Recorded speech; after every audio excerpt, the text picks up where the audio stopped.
Halo Kampung Lovers. Minyak goreng nabati merupakan salah satu minyak yang paling umum digunakan untuk memasak oleh masyarakat Indonesia. Terdapat banyak jenis minyak goreng seperti minyak zaitun, minyak jagung, dan minyak kelapa sawit.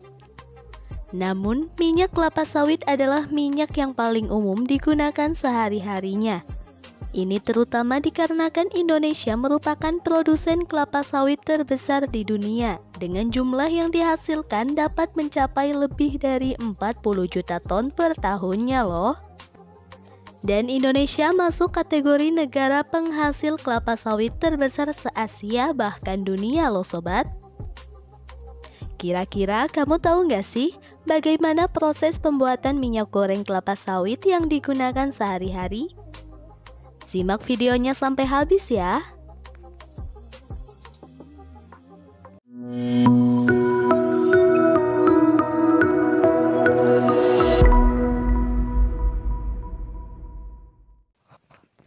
Pertama, pengumpulan buah kelapa sawit. Tandan buah segar yang telah matang dan memiliki mutu baik dipanen.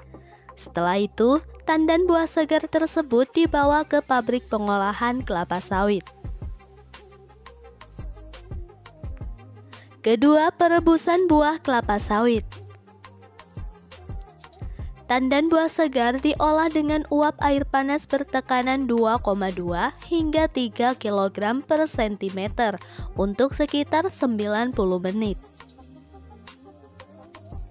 Proses ini dilakukan untuk membunuh enzim yang dapat merusak hasil dari minyak tersebut dan juga memudahkan proses perontokan inti buah dari cangkangnya. Ketiga, perontokan buah. Tandan buah segar yang telah berada di pabrik pada umumnya masih tertancap pada tangkainya, hingga buah perlu dilepaskan dari tangkainya. Setelah melalui proses sebelumnya yang mempermudah perontokan, buah dilepaskan dengan metode bantingan yang dilanjutkan dengan penggunaan mesin terser untuk memisahkan buah dari berondongnya.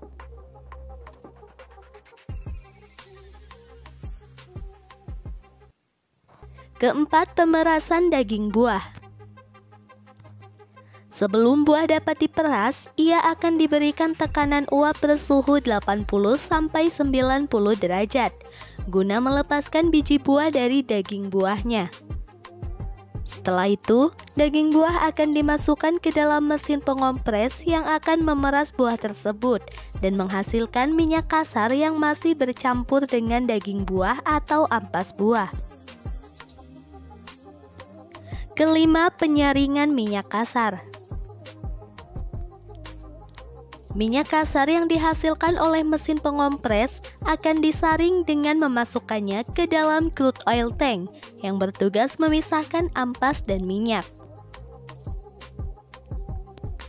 Ampas yang terkumpul pada saringan akan diolah lagi menggunakan mesin depericarper untuk mendapatkan kandungan minyak yang masih terdapat di dalamnya. Keenam, pemisahan minyak dengan air.